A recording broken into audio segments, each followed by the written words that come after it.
नमस्कार प्रणाम। हम राजेंद्र कुमार मौर्य एक देवी गीत लेके आ रहे हैं और कोई गलती हो तो क्षमा करना। Mobile number 89601234 Rajendra Kumar Maurya.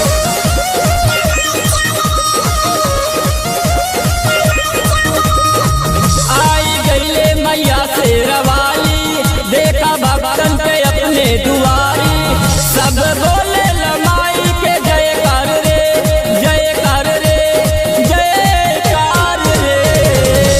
माई तोरी चुनरी लाल लाल रे, माई तोरी चुनरी लाल लाल रे।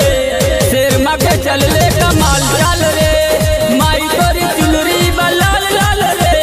शेर मगे चल ले कमाल चल रे, माई तोरी चुनरी लाल लाल रे।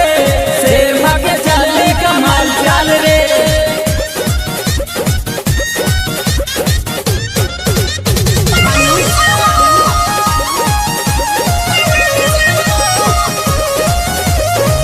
दुअरा पे माई के जे के हुआ वेला,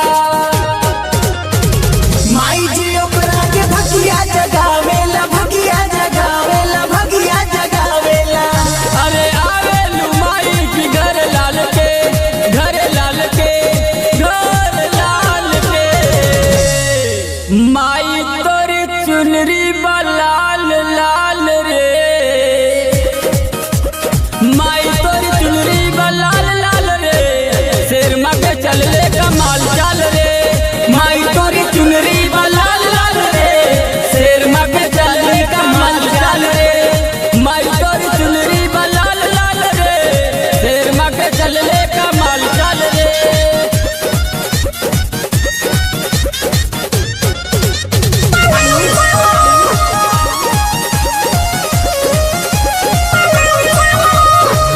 हलवा पूरी की भोग लगावल लगावल।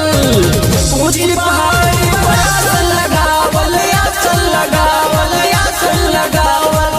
भजन गावेलू माई राजेंद्र लाल रे, राजेंद्र लाल रे, राजेंद्र लाल रे। माई तोरी चुनरी लाल लाल रे, माई तोरी चुनरी लाल लाल रे। शेर पे चले लू कमाल चल रे, माई तोरी चुनरी लाल लाल रे। शेर मगे चल ले कमाल चल रे, माई तोरी चुनरी लाल लाल रे। शेर मगे चल ले कमाल